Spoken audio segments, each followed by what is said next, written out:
건선을 일단 진단을 받고 이제 평가를 해야 되는데요.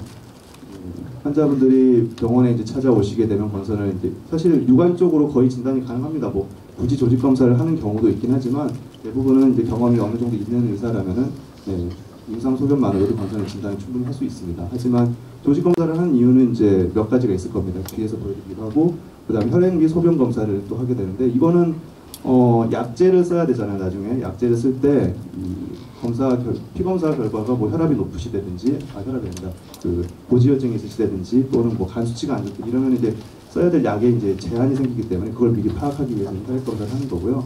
영상의학 검사는 나중에 이제 알려드릴 건선 관절염 얘를 이제 좀 보기 위해서 이제 검사를 하신다고 보면 되겠습니다. 조직 검사는 두 가지 목적으로 하는데, 건선을 확인한다. 그리고 다른 피부 질환과 감별하기 위해서입니다. 확인한다는 말은 좀 애매한데, 이게 무슨 뜻이냐면, 예를 들어서 이제 건선을 나중에 산정특례를 등록을 한다든지, 또는 뭔가 건선을 이제 컨펌을 받아야 되는, 확진을 받아야 되시는 분들이 가끔 계시거든요. 이럴 때는 조직 검사 말고는 해답이 나오지 않기 때문에, 그럴 때 이제 건선 조직 검사를 하고요. 다른 피부 질환과 감별해야 될 경우가 생각보다는 있습니다. 그래서 여기 오른쪽에 보시면 이건 사실 습진이거든요. 그냥 겨울철에 생길 수 있는 화폐양 습진 또는 동전 모양 습진이라고 부르는 건데, 얘네들 보면 건선하고 헷갈리는 경우가 좀 있습니다. 그래서 이럴 때는 조직 검사를 해서 건선인지 또는 습진인지 다른 피부 질환인지를 감별을 해줘야 될 수가 있고, 가장 많이 하는 이제 조직 검사 방법은 간단합니다. 한 10분도 안 걸리는 이제 시술이고, 이 병변부에다가 이렇게 약간 뭐 펀치같이 생긴 게 있거든요. 한 3mm 정도 되는 펀치를 국소 마취를 한 다음에 살짝 떼어내고 한 바늘 정도 꿰매주는 심플하게 이렇게 건선을 확인할 수 있는 검사가 이렇게 따로 있습니다. 건선을 진단을 했다면 이 환자분이 건선이 얼마나 심한지 이걸 이제 파악을 해야 될 텐데, 이거 심하다는 게 도대체 누가 정해주는 거냐? 의사가 정할 수도 있고 환자가 정할 수도 있습니다. 의사가 먼저 정하는 거 보시면 병변이 얼마나 넓은지를 봐야 되겠죠.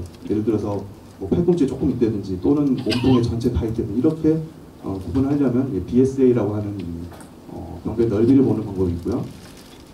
병변의 넓이만으로는 사실 병변이 예를 들어서 조금 빨간 분들도 있고 많이 빨간 분들도 있고 또는 아주 각질이 얇은 분들도 있고 두꺼운 분들도 계실 거란 말이에요. 그렇기 때문에 발진의 심한 정도에다가 넓이를 같이 이렇게 보정해주는 팟이라고 하는 스코어가 가장 많이 쓰이는 방법입니다. 그래서 팟을 볼 때는 개개의 병변이 얼마나 빨간지, 또 각질이 얼마나 많은지, 그 다음에 병변의 윤기가 얼마나 돼서 얼마나 두꺼운지 세 가지를 보고 이제 결정을 하게 되고요. 제 밑에 있는 거는 이제 환자분한테 설문지를 돌리는 겁니다. 그래서 환자분께 뭐 지난 일주일 동안에 뭐 건선으로 인해서 얼마나 삶에 지장을 받았습니까? 스트레스가 얼마나 많았습니까? 일상생활을 얼마나 하기 힘들었습니까? 이런 걸 여쭤보는 이제 질문지가 있거든요. 그걸 가지고 이제 환자분들의 어떤 증상에 대한 생각을 또 볼 수가 있는 여러 가지 기준들이 있습니다. 그래서 이건 가장 심플한 건데, 그냥 경증, 중등증, 중증. 중등증이란 말은 이제 중증보다는 아래고 경증보다는 좀 심하다는 얘기인데, 그냥 이거는 딱 보고 얘기하는 거죠. 의사가 환자 그냥 딱 보자마자 중등증이네요, 중증이네 이렇게 말하는 거기 때문에 사실 정확하다고 볼 수는 없고 그냥 간단하게 차트에 쓸 때 이렇게 쓰는 경우도 있긴 합니다. 그래서 방금 말씀드렸듯이 의사가 평가하는 것은 객관적인 방법을 근거를 해서 여러 가지를 판단을 하는 거고, 환자분들은 이제 주관적인 뭐 내가 얼마나 힘들었는지 얼마나 가려웠는지 이런 것들 많이 보시게 되겠죠. 그래서 치료 만족도의 기준을 뭐 이번에 뭐 치료 받고 좋았다 나빴다 이런 거를 이제 환자분한테 여쭤보는 게 가장 정확하거든요, 그거는.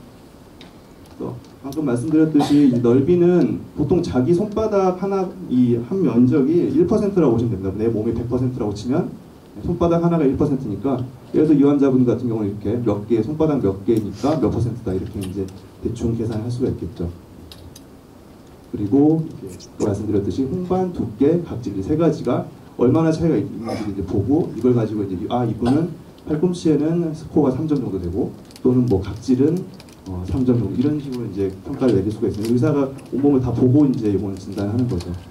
그래서 홍반, 각질, 두께에다가 병변의 넓이를 곱하고 또 부위별로 가중치를 줘서 최종적으로 아까 말씀드린 팟이라고 하는 스코어를 측정을 하게 되고, 일반적으로 이제 72점까지 이론적으로 나올 수는 있긴 한데, 보통은 10점이 넘으면 이제 중증 건선, 아까 그 경증, 중등도, 중증 이렇게 말씀드렸는데, 중증 건선은 보통 팟이 10점을 기준으로 많이들 사용을 합니다. 이런 평가를 하는 이유는 뭐 환자한테 뭘 하려고 하는 게 아니라, 이 스코어링을 하는 것 자체가 나중에 나올 보험에 환자분을 보험으로 이렇게 처방을 해드려도 되는지 또는 보험이 혜택이 안 되는지 이걸 이제 해야 되거든요.